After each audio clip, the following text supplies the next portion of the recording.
Dr. Keyes, Professor Keyes, are you clairvoyant? Thanks for the question, Senator. No, I'm not. I'm not either. So when you make predictions, these are my words, not yours.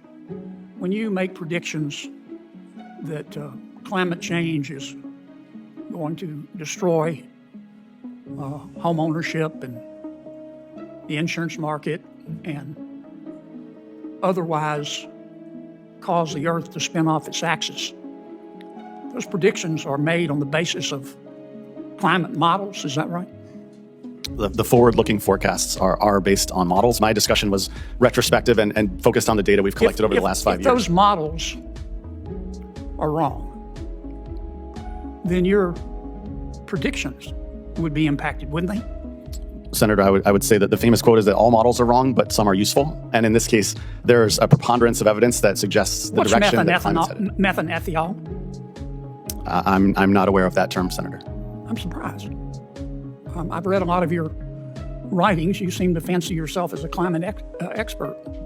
Senator, I'm an expert on housing markets, mortgage markets, and insurance markets. I'm not a climate scientist. If I told you that methanethiol is a sulfur-based aerosol gas, kind of smells like rotten cabbage, that is produced by microscopic plankton in all of our oceans, which cover 75% of the Earth's surface.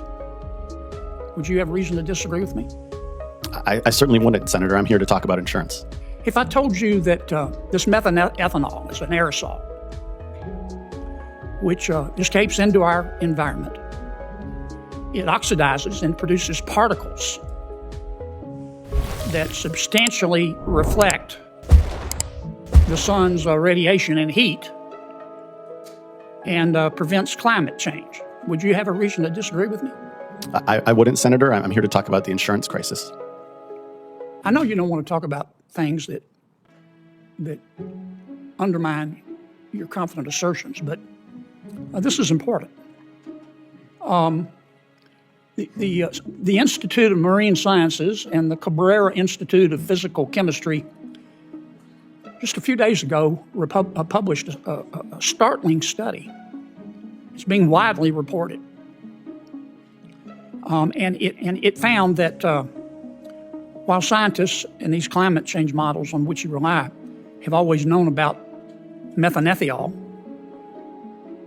that now science has discovered ways to better measure it, and that it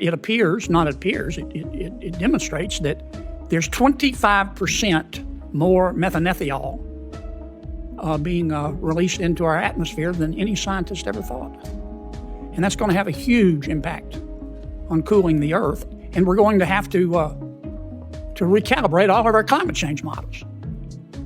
I suggest you read it, Doc. I see this essay that you wrote in the New York Times, appropriate New York Times. Climate change should make you think homeownership. Did you write that? Yes, I did, Senator. Pretty bold. You own a home? I do, in a flood zone. Have you sold it? Have I sold my home? Yeah. I live in my home, sir. Oh, well, you're telling everybody else to sell theirs. You're a climate extremist, aren't you, Professor? Certainly not, Senator. You are a political extremist, aren't you? Certainly not, Senator. On July 9th of 2024, did you tweet the following, quote, "Honestly, the biggest long-term political problem the Democrats have is that they don't know how to talk to low-information morons," close quote. I don't believe those are my words, Senator. I'd have to be able to see them if you would share that with me. Yeah, here it is, big as Dallas. I don't believe those are my words, Senator. You tweeted them. I don't believe that I did. Yes, you did. I may have liked someone else's tweet or retweeted someone else's tweet. You Those often are not my words. like tweets you don't agree with? Those are not my words, Senator. Yeah, but you tweeted them in approval, didn't you? You can't make this cat walk backwards, Professor. On July 16th, those are not my words, Senator. 2024, did you tweet the following, quote, "A big part of modern right-wing culture is this frisson of the illicit. The reading of this or that writer or account that are outre in whatever ways, fascist, race IQ obsessives, Holocaust denial adjacent, people with very weird sexual fixations and pathologies.